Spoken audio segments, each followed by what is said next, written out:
All right, so we're back here. As talked about before, we were looking further into how to do follow up prompts, follow up questions after you do a prompt.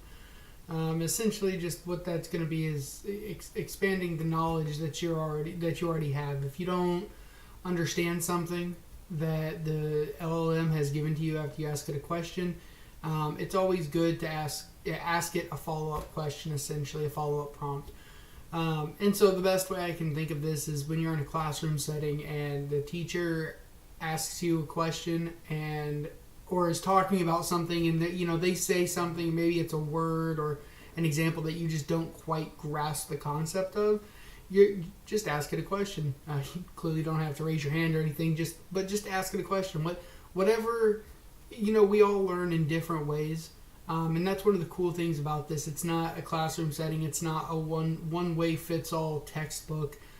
There's no right or wrong way to do this, and so it really is able to be modified to the way that you learn and perceive things.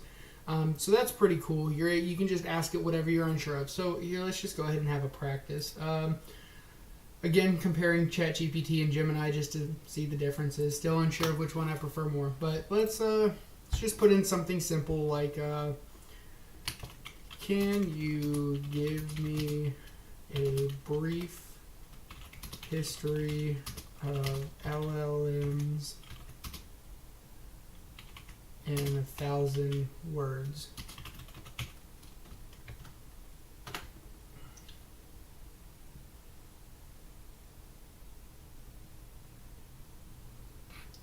And while it types that out, let's go ahead and ask Gemini the same thing. I'm sure it'll give me similar answers. It's not really too much about comparing. That's more or less just what I want to do right now. But the practicing is following up.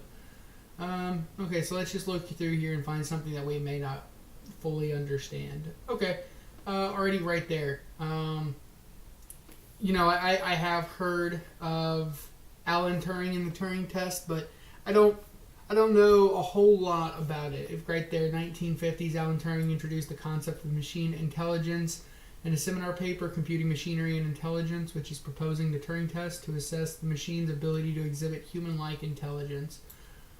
So let's ask it, can you tell me more about the Turing test?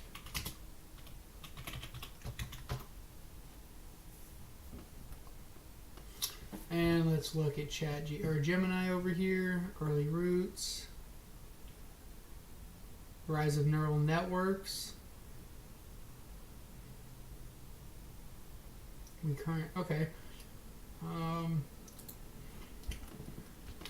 I would like to know more about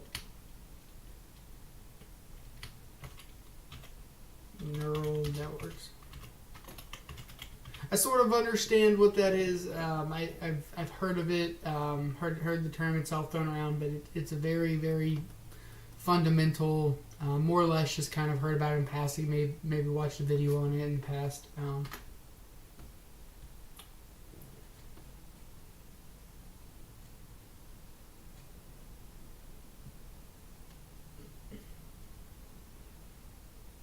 Okay.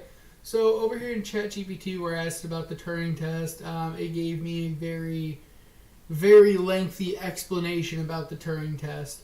So maybe that's too much for me. I don't want to sit here and waste all that time reading it.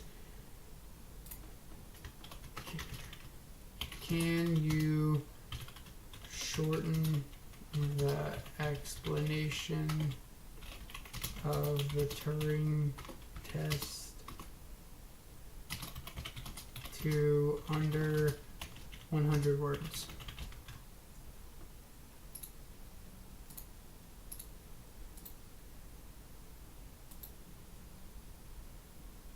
We got neural networks. Again, it's quite lengthy. Not as lengthy as what ChatGPT gave me. Let's go ahead and do the same thing. We'll copy and paste.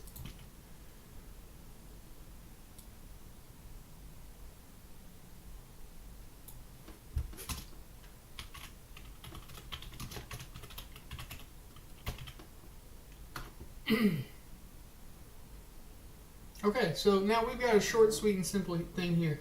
Turing test proposed by Alan Turing in 1950s evaluates machine ability to exhibit human-like intelligence. In the test, a human... Okay, you know what? I don't want to read a whole prompt, so let's... Can you bullet point the key points of the last response, please? Okay.